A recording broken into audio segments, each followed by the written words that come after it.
Hey, it's Dave with Explorenit.com, and this channel is usually all about the theme parks. You know, usually I'm out at Disney exploring some stuff or going on an adventure over at SeaWorld or Aquatica. This series is how to draw Mickey, and I want you to know that anybody can do this also. And then we'll move on, maybe we'll do Goofy, maybe we'll do Pluto. The technique that I'm gonna show you is designed so that anybody can do it. I wanna see your creations also. I can't wait to see what you guys are doing with this. So leave a comment below with an image or link, or go to Facebook and share it on our Facebook page, facebook.com/Explorenit, or you can go and tag us in an Instagram post, instagram.com/Explorenit with an underscore afterwards, because somebody already has the name Explorenit on Instagram and they don't use it. If anybody knows who has that username, let me know. I want to talk to them and see if they'll let me have it. The way this is going to be set up is that this is a playlist, and this video right here is the very first intro, show you a couple things about this technique, and then we'll move on and we'll do the actual Mickey drawings. The very first one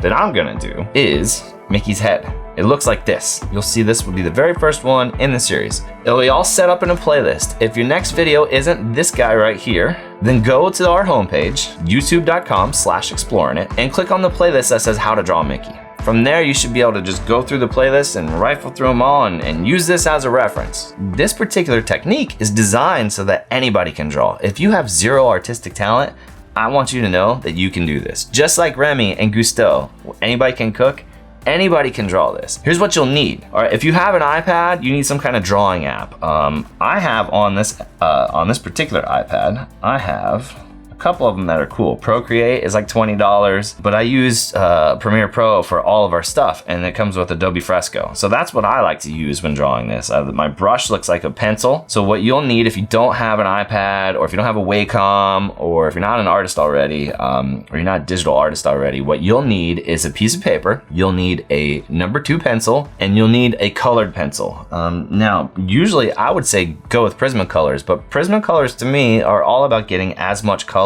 as you can get down onto the paper, and that's kind of like not what we're looking for in this particular instance. So if you want to use a color, I would say like grab like an orange or your favorite blue, whatever it may be. Grab one of those crappy colored pencils that doesn't really like fill in a bunch of color. You know what I'm talking about. It's not an oil base, it's all graphite. Like, use one of those. Also, you'll need an eraser, and here's why. So the technique is, it goes like this. I drew a circle there. That's not a good looking circle. Like, it's busted. It's overlapping and it's oblong. And if I was trying to draw the perspective of that, sure, it might be okay. Like, look, if this was like a guy's head, and you know, all right, cool, that could be a nose, this could be the eyes, like the mouth, and he'd be looking down. But that's not what we're doing here. We want a perfect circle. So the best way to draw a perfect circle is to come in here and overlap it. Where you're missing things, just make it better, right? Over and over and over again. Now, I'm doing this on the iPad.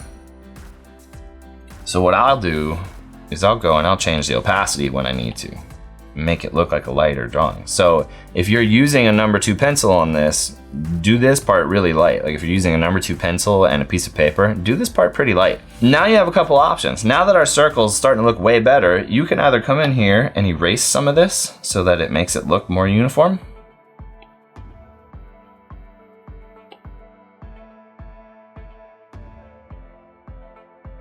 See what I'm doing? I'm making the outline way smaller. So that is still a little crooked and busted, but it's infinitely better than what our first one was. That's the point of it though. You come in here and you fix the areas that are broken, right? And then you go in and you kind of erase afterwards.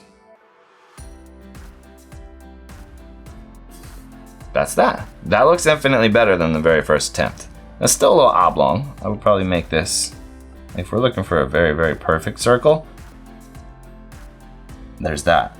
Now, you can use the ellipse tools and make a circle and make an absolute perfect one if you want. But when it comes to illustration drawings like this, to me, that's a little imperfect. I like it better this way. I think it looks cool when you're done erasing all the rubbish out of the circle, and I think it has more character this way. It gives you more control over the perspectives that you can draw. It gives you more control over everything, I think. So like, sometimes I'll twist this around and there you go. So now that circle is infinitely better than the one that we drew. That's one way to do it. The other way to do it is to keep drawing, and instead of erasing it all, draw over the top of it. So let's go back here. Let's make this better a little bit. I'm gonna twist it around. Make it a little better.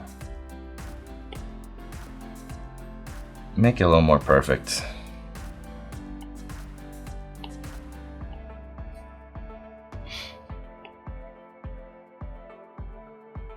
And now that I've kind of got it where I want it, I'm gonna come back here and I'm gonna start a new layer. And this is where you would grab your other color.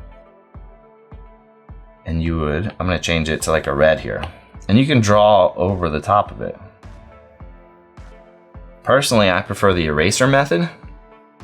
But if this is what you like to do, and you wanna ink, it's more like an inking kind of thing.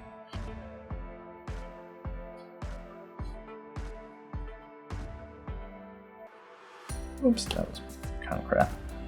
Go back here. All right, so that's that. Now, let's hide this layer, and you can see that that's still not perfect, but it's like, it's infinitely better than what we had before. So this is the technique. Keep going until you make it perfect, until you make it the way you want it. So let's hide this one, let's delete that layer.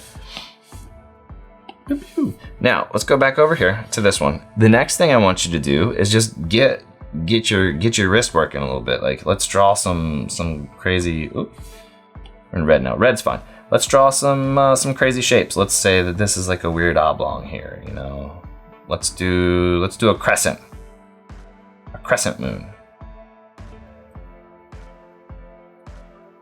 There we go. Let's do a bean.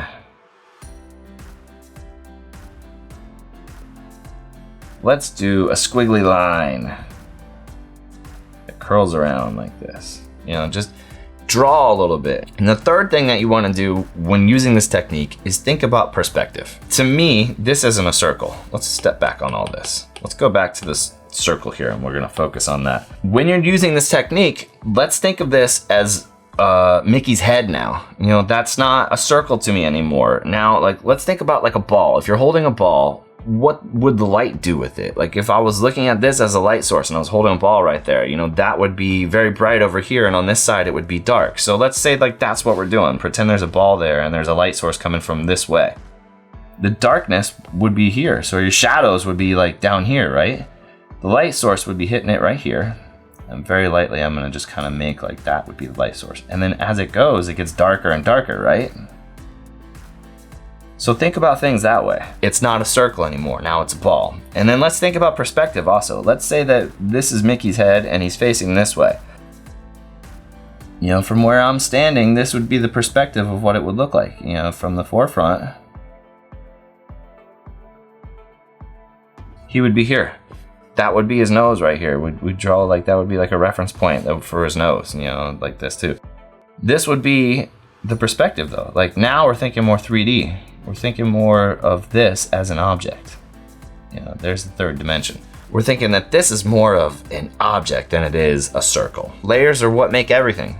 At its basic form, it starts as a circle, and then we think about the 3D, and then we add on some other reference points. We'll end up doing stuff like this, where we create his reference points for his ears. You know, we'll do a lot of things like this, and then I'll come in and I'll draw the ear like this, and it'll be imperfect at first, but then it comes in and it fixes itself, and before you know it, it ends up looking like Mickey. That's the technique. This is the intro to the playlist.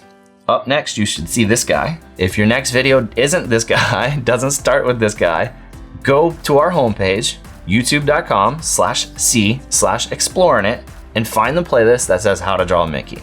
And again, please share these with us, leave comments below, subscribe to the channel, interact with me as much as you can. Let me see how you're drawing Mickey. Let me see what your creations look like.